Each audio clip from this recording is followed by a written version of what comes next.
have all come from the waters,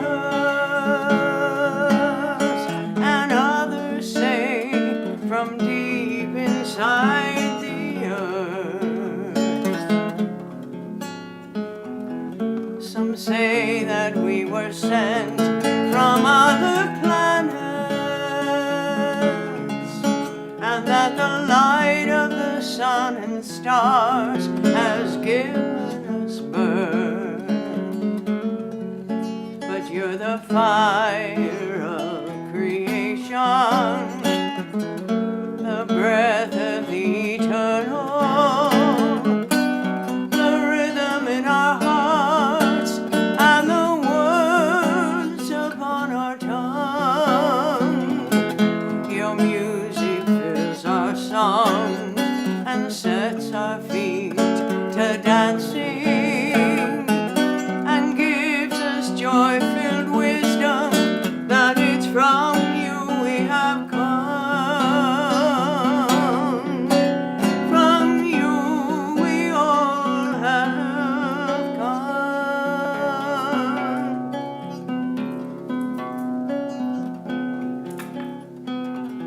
Some say we're from a cradle of civilization. Some say we're from the most beautiful garden on earth. Some say a bird from heaven delivers our children to the mothers and fathers who long to give them birth. And you're the fire of creation, the breath of the eternal, the rhythm in our hearts, and the words upon our tongue. Your music fills our songs and sets our feet to dancing, and gives us joy-filled wisdom that it's from you we have come. From you we all have come. This blessed gift of life is a wondrous treasure. There's no way to express our thankfulness. The beauty of your grace we cannot measure, nor the greatest gift of all, your sacred love. And you're the fire of creation, the breath of the eternal, the rhythm in our hearts, and the words upon our tongue. Your music fills our songs and sets our feet to dancing, and gives us joy-filled wisdom that it's from you we have come. From you we all have come. We all are one.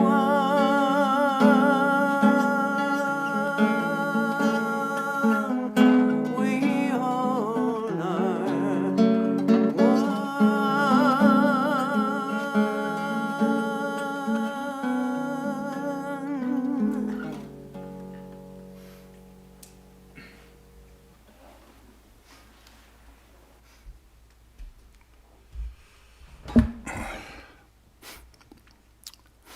Om Asato Ma Sadagamaya Tamaso Maham Jyotirgamaya Mrityurmam Amritam Gamaya Havir Havir Maedhi Rudra Yate Dakshinam Mukha Te Namaham Pahinityam.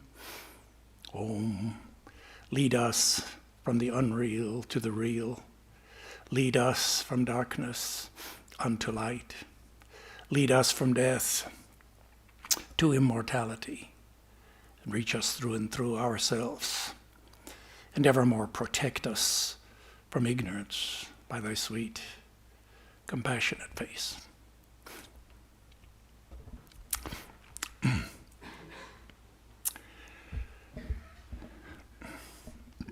So my subject this morning is the power to be. And I take my title from an article written by Swami Vedarupananda in the Voice of India,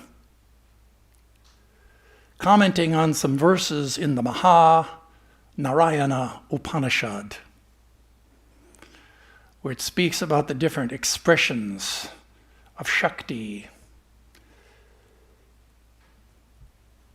the divine power, the divine energy.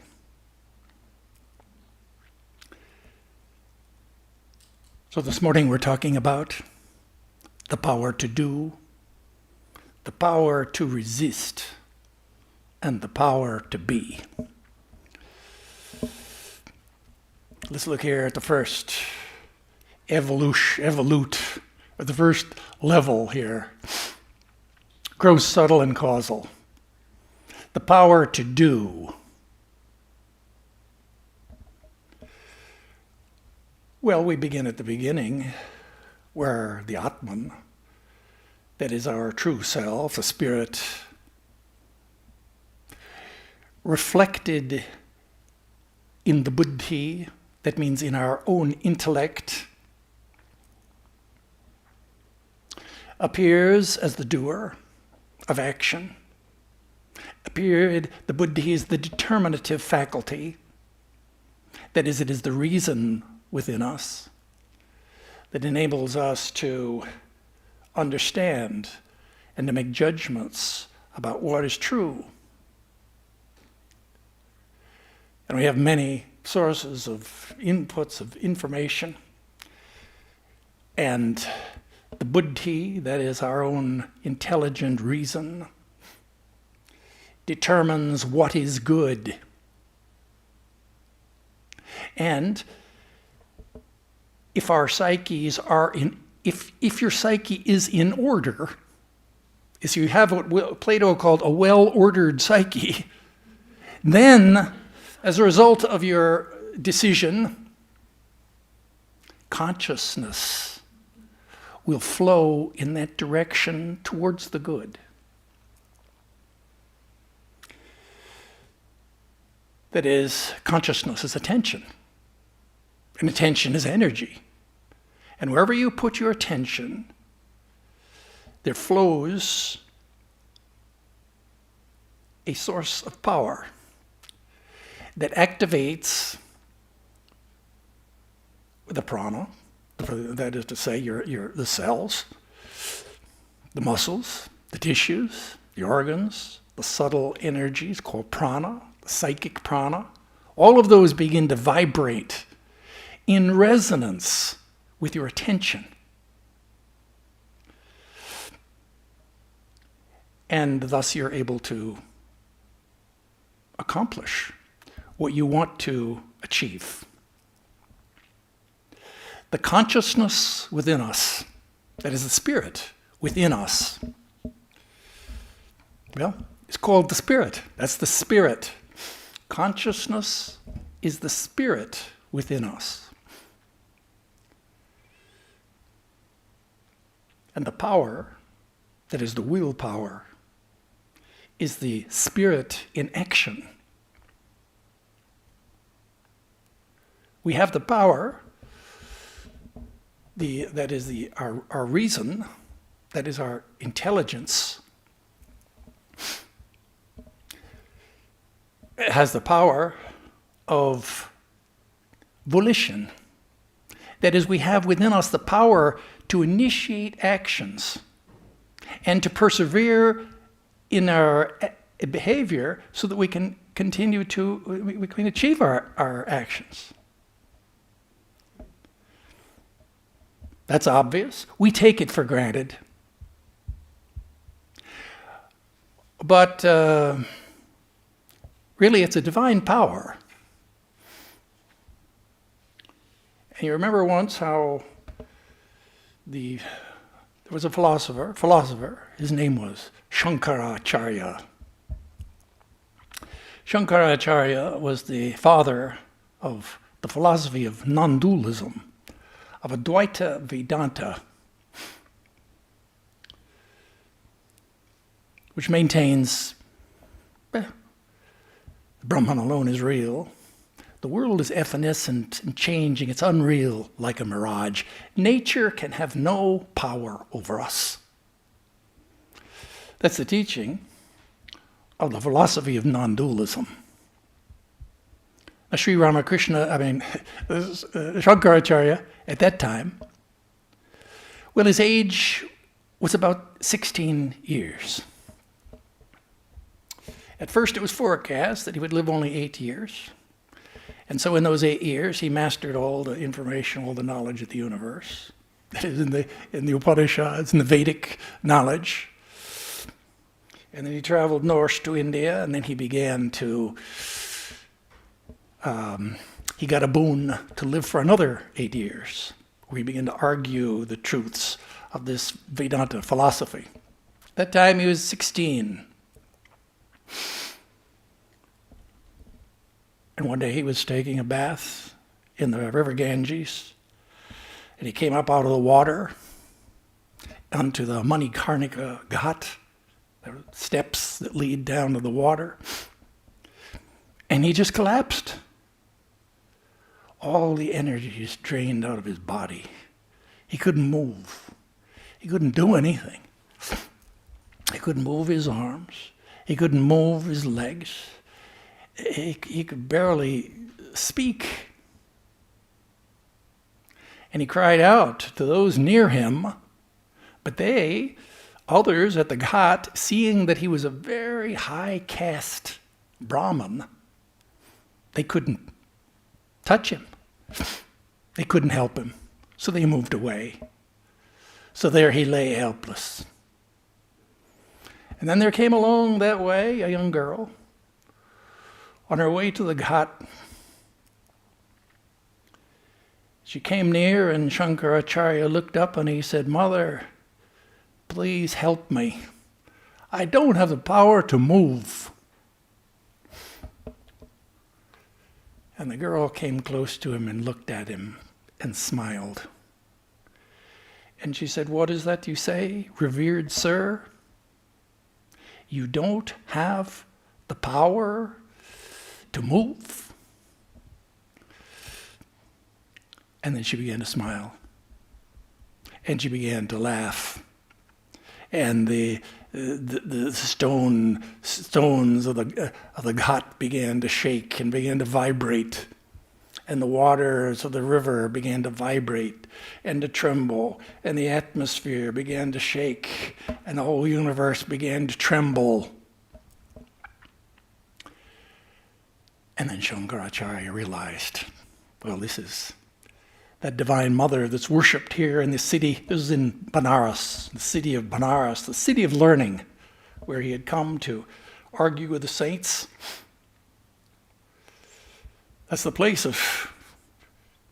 where Shiva is worshipped and his Shakti in different forms. He realized, oh, this is that Shakti divine, that is the divine power. And he fell down at her feet. And from then on, he lived for another 16 years.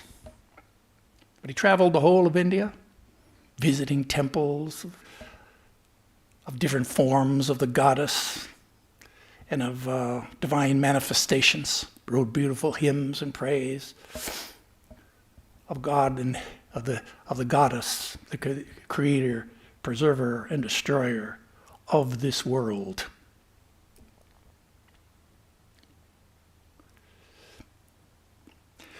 Well, there's a similar story that's told in a biography of Sri Ramakrishna about his teacher, who was also a great Advaitin, that is a knower of Brahman, that is a non-dualist. His name was Totapuri. And Totapuri came to Dakshineshwar and was teaching him the philosophy, Sri Ramakrishna, of this philosophy of non-dualism. That nature is just like a mirage. And yet, they are in Dakshineshwar temple, that's a whole temple, which is dedicated to the Divine Mother Kali, that is a form of Shakti.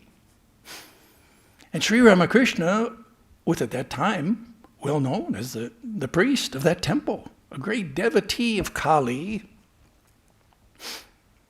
And he would go around and he'd clap his hands, singing the name and glories of the mother. And Totapuri looked at him and said, "What are you doing? Making chapatis?"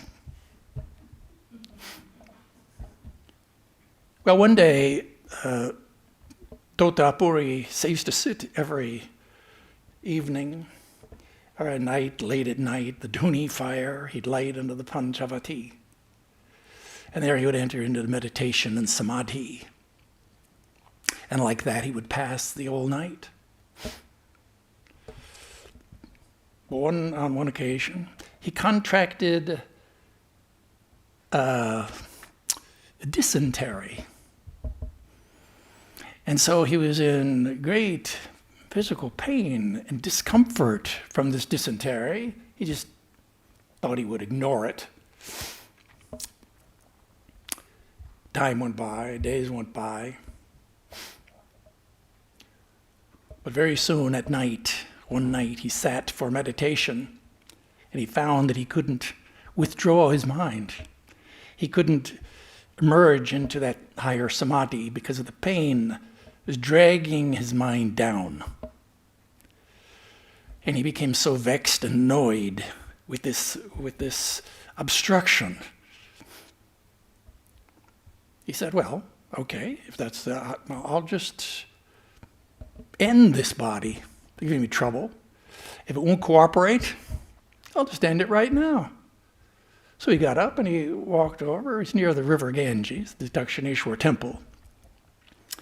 He walked over there and he just began to wade, put his mind into kind of a meditative state. And he began to wade into the river Ganges, half a mile across, maybe at that point. Big ships go through that way. The ocean-going vessels go all the way up through the waters at that point. He began to wade in. He waded in the water. He waded in further and further. And after a while, it occurred to him, wait a minute, I'm not drowning. He looks down. He's almost halfway across. He's only ankle deep. And then he realized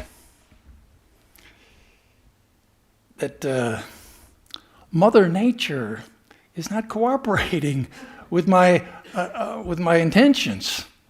That is, there's a greater power that's overridden my decision. He realized this was the power of the Divine Mother in the temple. He returned,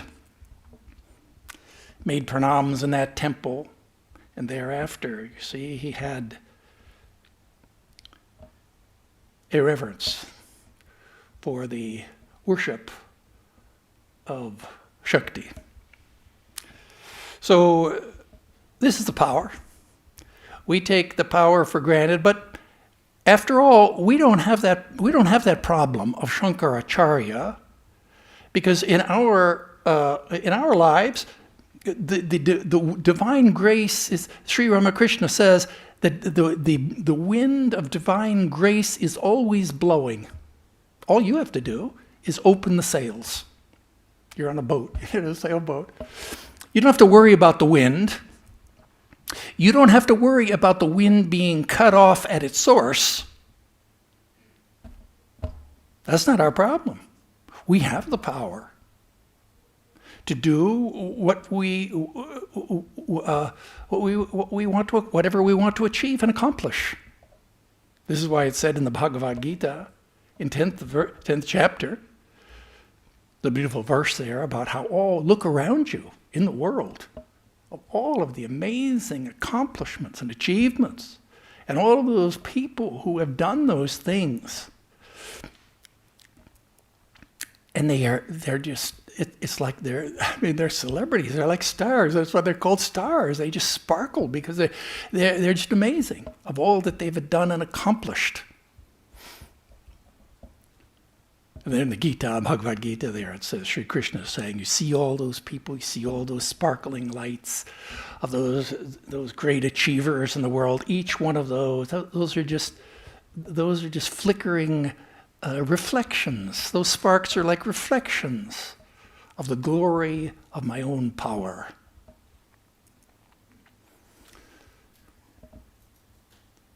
So that's the power to do. Now, the power to do, well, we do things all the time, but in order to, as with the awakening of spiritual consciousness, we move maybe to a little, our psyches evolve. And of course, to do anything, you have to be able to resist what you don't want to do. And sometimes we're not successful. We'll be successful in doing, but we don't have the power of resistance. The power of resistance, that's a higher expression.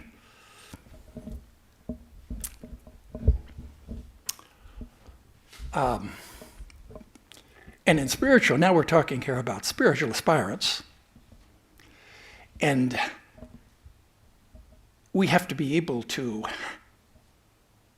we're faced with all kinds of obstacles. And with what in the lives of saints are usually portrayed as temptations.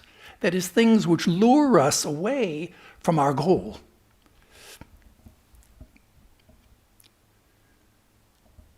And I always think of the example of the Ulysses. There in the Odyssey, Homer's Odyssey, he's returning there from the Trojan War. He's the captain of the ship, and he's on this boat, which is like a ship in those days, which is a sailing ship, but it had oars, and you have all of the slaves are down in the lower quarters. They're all manning the oars that move the ships through the waters. In order to, but in the course of his voyage, he has to pass by the island of the Sirens.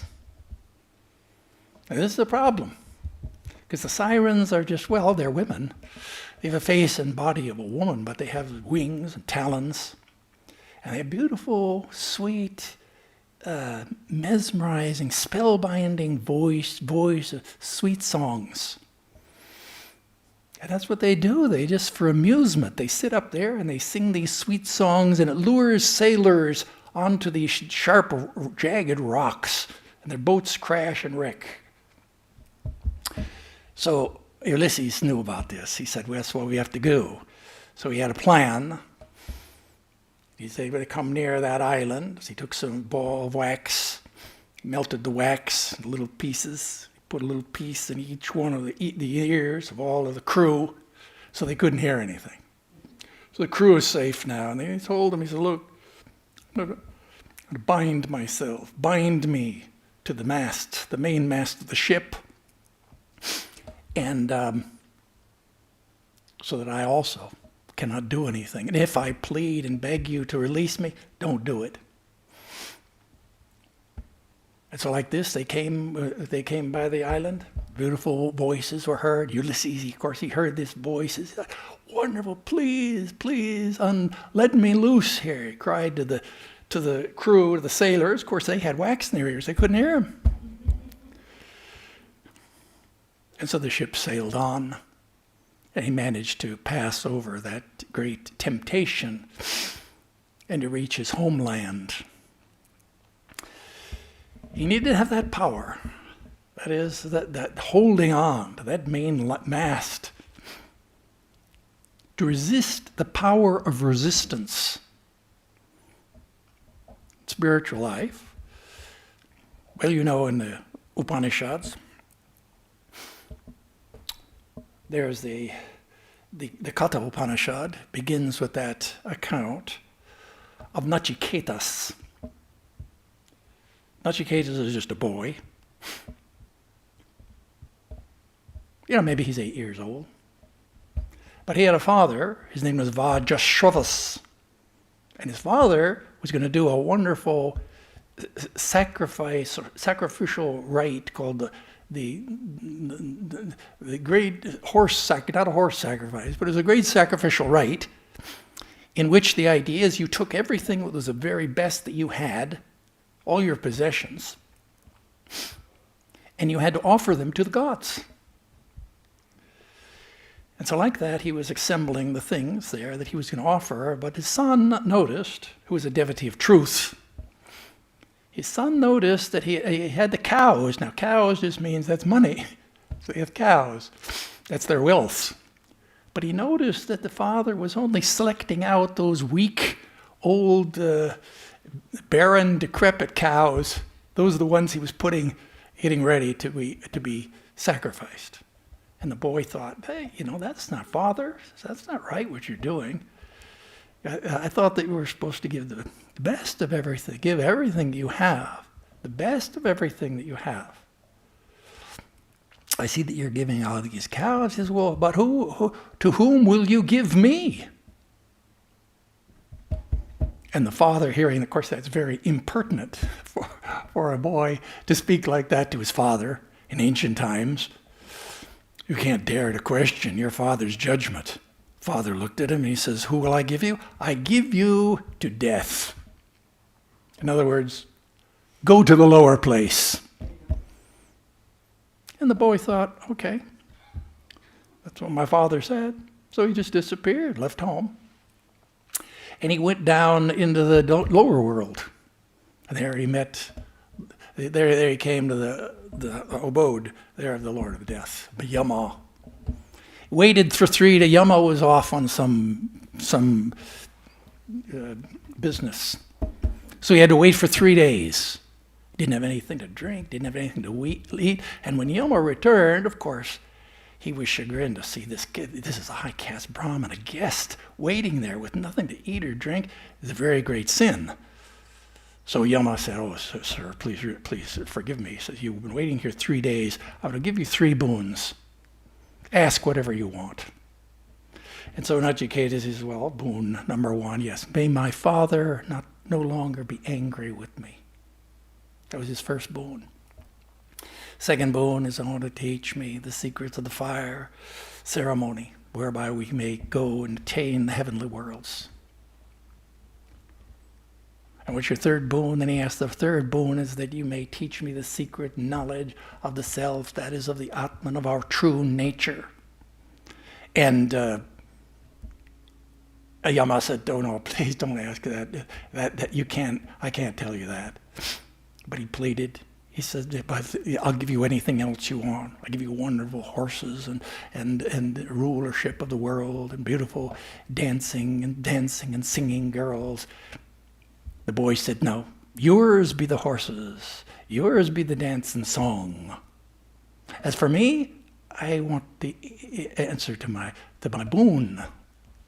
And so Yama had to teach him the knowledge of the self. And so in the Katha Upanishad, you can read there about his teachings. So Nachiketas, even that young boy, he had that power of resistance, the temptation. He could resist temptation. That's the story of the lives of all these saints. They come along and they have to have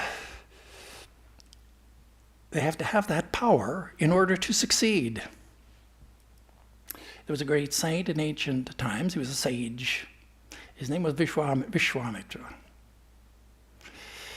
And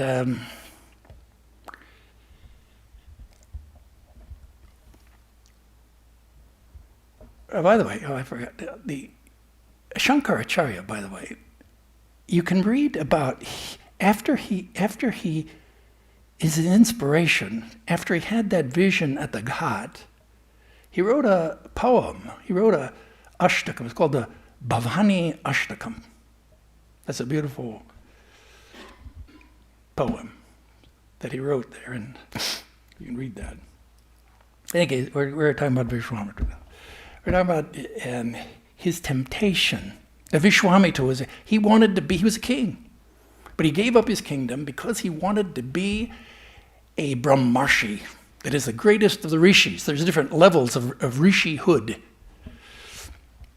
And so he went off into the forest. He left his kingdom, went off in the forest, and he began to practice austerities for years and years. Time passed, and 1,000 years passed. And he had earned such power that even the gods in heaven were becoming frightened, because he creates worlds. Well, oh no, I'm going too slow now. Okay, so they were frightened, so they sent Menaka, that means an apsara, distract him from his meditations. So Vishwamitra, he's meditating there, and he hears this tinkling sounds of this apsara, the most divine maiden comes down, and on her shoulder she has a cuckoo bird.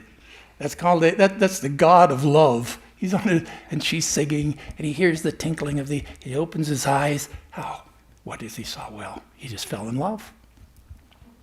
And he forgot about all his meditations and all his sadhana, and he fell in love. And he married Menaka, and they had a daughter. Her name was Shakuntala. But then his memory returned of all what had happened. Here I am trapped again. And so he decided just to renounce the world. And so he did. He returned to the forest. And he left Menaka there. She didn't care. She went back to Swargaloka. She just vanished into the air. And the young child, she was left there in the forest. She became Shakuntala. She later was found and married, became the mother of the father of India. In any case, Vishwamitra returns to the forest. He goes deeper and deeper into the forest, and he begins to do penance again. He started over at square one. Okay, he's doing sadhana. After 1,000 years pass, the gods then become frightened that he's accumulating too much power. So they send the Rambha. Rambha is another apsara. She comes down. She begins to dance and to sing. And Vishwamitra opens his eyes and he realizes what's happened. He's so angry. He was so vexed. He just looked at her with a disapproving look. And she was this curse. She was turned to stone. Oh, that was his power. But as a result of which, he lost all of his tapas. And he had to go back to square one again. So now he's starting over again.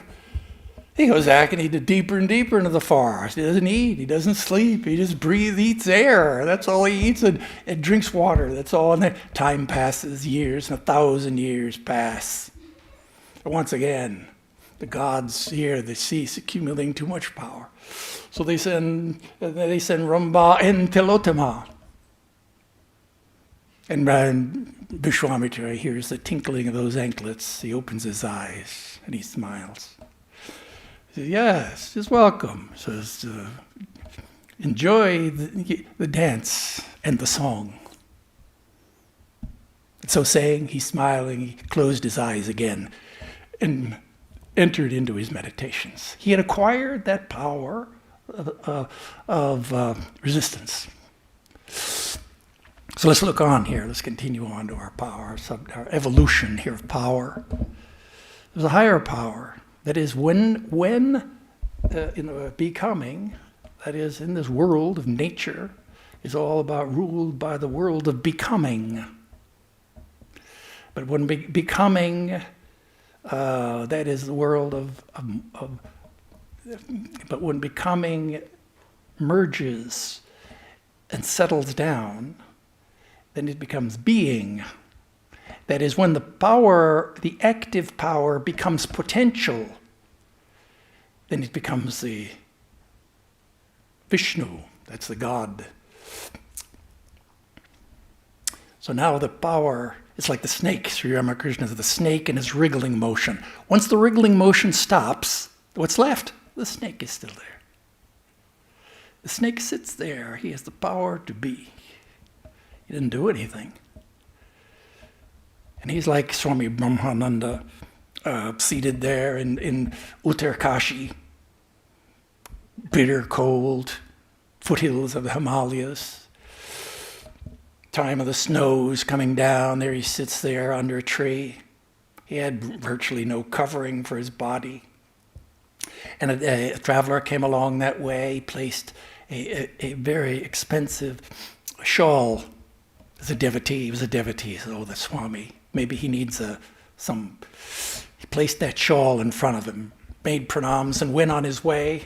Swami Vedarupananda, his eyes half opened, he looks there, sees that shawl. Time passed. Pretty soon another traveler came along that way. He wasn't a devotee. He was a thief. He saw that shawl. He thought, that Swami doesn't need a Swami. He doesn't need any shawl. So you know where he picked it up, walked off. And Swami Vedarupananda, he sits there, detached, remaining in his true nature. Didn't do anything. What did he do? No reaction. He's like the Buddhists. These Buddhists tell us stories. A disciple went to the master. He says, Master, I can't, difficulty meditating. Well, what's the problem? Well, the problem sometimes it's too hot. And I just can't concentrate my mind. Sometimes it's too cold. And I can't focus. I can't concentrate. The master looks at him and says, well, why don't you go to a place that's neither hot nor cold? The disciple says, well, what is it? What point? Well, he says, I don't know where that is. Where would I go? And the master says, well, when it's hot, be hot. When it's cold, be cold. And so that's in other words, you need to have the power just to be, that is to be the witness, this is the Buddhist teaching, that you hold your mind, you employ your mind like a mirror. Your mirror, it doesn't grasp, it doesn't refuse, it accepts, but it doesn't keep. It just remains as it is. It just has being. It doesn't do anything. It doesn't resist anything. That's the power to be. And I think often of the idea of the bodhisattvas, like Bodhidharma, founder of Zen Buddhism in China. Remember how he came from Ceylon? And near the Shaolin monastery, he began to meditate in a cave. He just sat down and faced a wall. And there he remained for 9 years. What was he doing all that time? He was just, well, we'll discuss what he was doing. What he was doing, he remained there. The question arises, what is he doing? So let's look here more at the power to be. What does that mean in Vedanta? That means being, now we get a little philosophical now, because we're going to talk first about being. Being, what is being? Being is nobody would ever ask that question, because that's like the universal predicate. I mean, every being means exist. So by being here, we mean that which is kind of what is the substance of all things? What is everything made of? That's why it's called substance metaphysics. It's quite different from from process metaphysics, which is all about change and becoming. This is not about becoming. This is about being. What is that? There is some being. There's something which does not change. In Vedanta, we call this Brahman. Brahman is the unchanging substratum. It's the primal reduction base of everything can be reduced to being. And what is being? Well, being is just reality.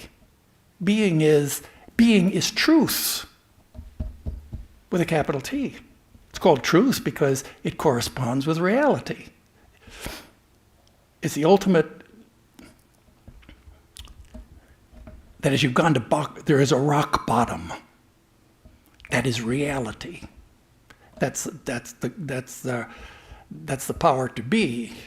That's being. And being, you can say, well, what is that? What is that? It sounds so abstract. By being, do you mean matter? Do we mean matter? What do you reduce everything to? Well, we would say, well, you can reduce maybe everything just to matter and atoms and particles in motion. Yeah, that's what being. Of course, in Vedanta, those particles. Those are called space. What is being? We could call it space. Think about space. Space is a good example of being. But what do you mean by space? By space, we don't mean by we. Don't say we. In philosophy, you don't say we. You say I. In any case, there is a teaching, the Vedanta, that there is a being, that is like space. What is space like? Space is not just emptiness. Space is just the void between two things. You look out there and you don't see anything. Oh, that's just empty space. No, space is called akasha. You reduce everything in the universe to prana and akasha. That is primordial space and primordial energy. The same thing. Space is just akasha, is just the stuff. And the prana is what moves the stuff. So matter is just what is the stuff, and the prana is whatever moves the stuff. That's as far as we can go for the ultimate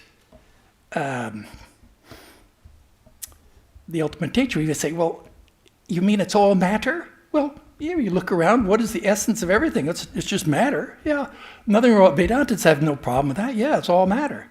The problem is what is matter? Matter is just what we see. It's the conclusion that we come to when we see the world through our five senses and our embodied understanding. We can conclude that everything is made of matter. Yeah. But if we evolve, if our minds and our psyches evolve, then we would see things differently. We would see that everything is made of what? Of mind. And if our psyches evolve even further in spiritual progress, we look around, you naturally see everything is made of what? Of spirit. Matter, mind, spirit, it's all the same thing.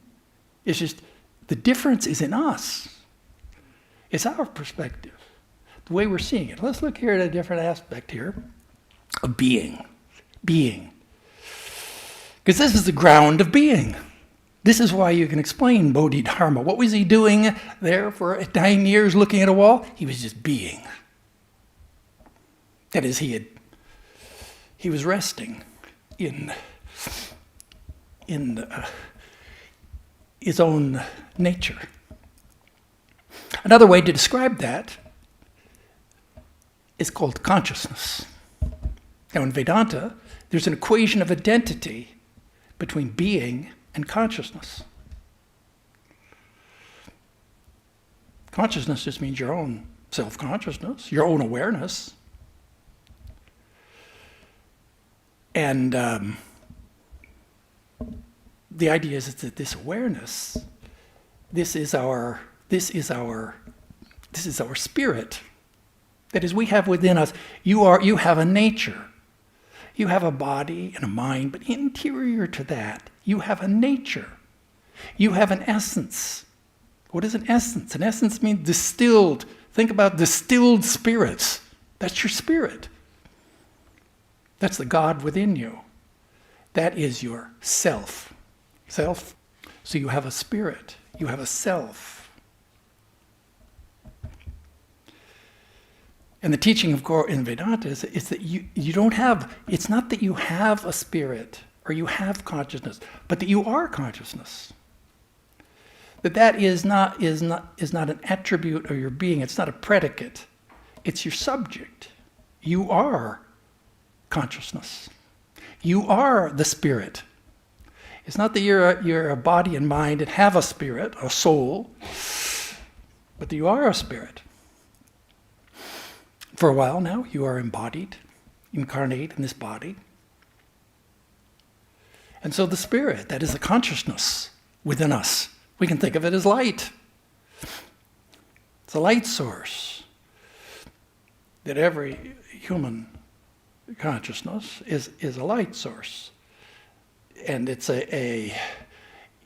illumines the world. We become aware of the world. That's the source within us. That's sometimes called the witness consciousness. That which is aware of the world.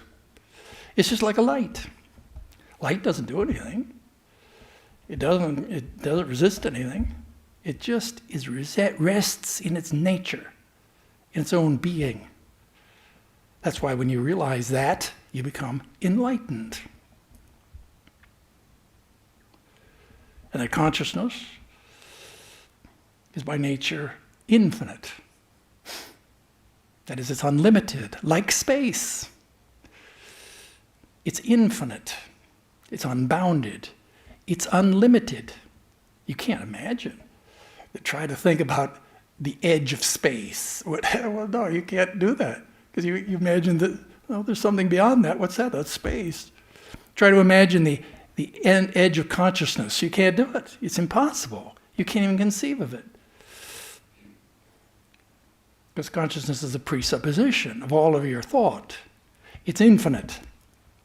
And because it's infinite, it is a state of happiness and of bliss. That is, it is a place. It's a place of peace and stillness. Ananda is the Sanskrit word. Rather than translate it as bliss, it's not bliss. It's peace. It's stillness. It's silence. That's our true nature. And that's the being. And that's what these saints and sages, how is it possible that a saint or sage, keep thinking of Bodhidharma, okay? Give him as an example. How is that possible? He could do what he did. What? Because he was resting in his own nature. Where can you go? There's nowhere to go. There's nothing to do. There's nothing to resist. There's nothing more to accomplish. And he's filled with happiness and peace and stillness and peace and quiet. So he doesn't move. Why should he move? So that's the power. The power in its aspect then, Shiva and Shakti. We call it Shiva and Shakti. Here in this account, it's Vishnu and Shakti. Masculine, feminine, described in this became a whole philosophy independent and of itself. But this philosophy is included in its fundamental forms in the Vedanta philosophy. It's embraced in Vedanta. No problem with it. And so that's our ultimate goal then, is just to reside and to find and to be who we really are.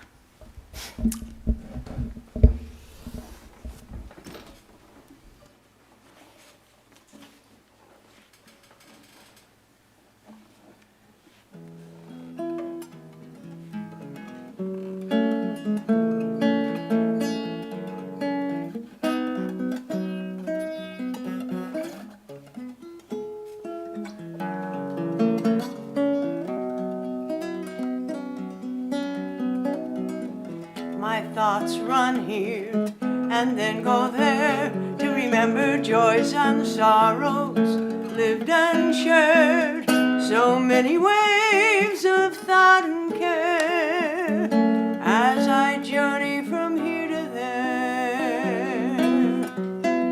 Then I find myself on a mountain high, with light so pure and a big blue sky, and my spirit reaches out to fly, as I hear the eagle cry.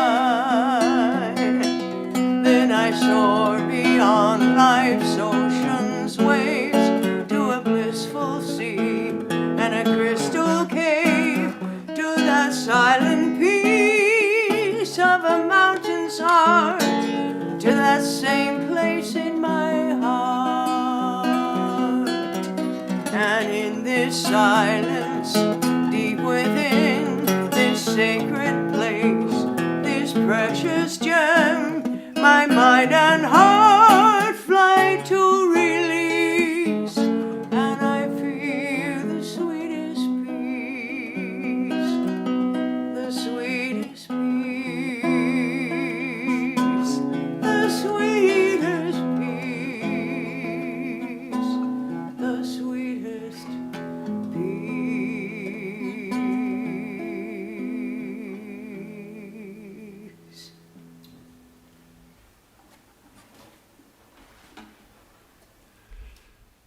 So some announcements. On Wednesday is the class, Glimpses of a Great Soul, or biography of Swami Vedarupananda, 5 o'clock. And Saturday, 5 o'clock, gospel reading. And on Sunday, the title is Joy to the World. Pravrajika Vrajaprana will speak. Om Dyo Shantihi.